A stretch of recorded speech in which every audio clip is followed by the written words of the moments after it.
restructuration du réseau de transport en commun de Dakar. Donc, ce projet est porté par les agences d'exécution du ministère des Infrastructures, des Transports terrestres et aériens, à savoir le CETUD, mais aussi l'AGEROUTE, qui sont les maîtres d'œuvre de ce projet pour justement continuer dans la lancée de modernisation du réseau de transport en commun de Dakar.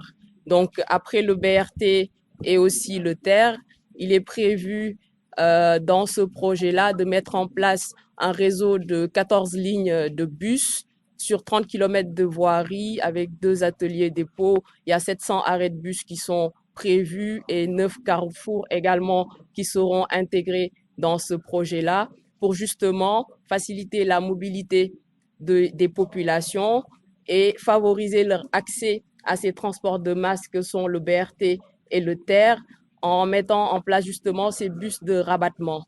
Donc, avec ce projet, on espère justement avoir une mobilité plus inclusive et permettre à tous les usagers de pouvoir se déplacer à l'intérieur de la région de façon fluide, efficace et avec un gain de temps vraiment qui serait très apprécié par tous.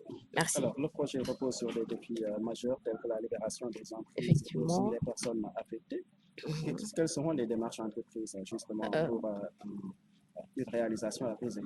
Donc là, dans la présentation, nous avons vu que les démarches ont déjà entamé.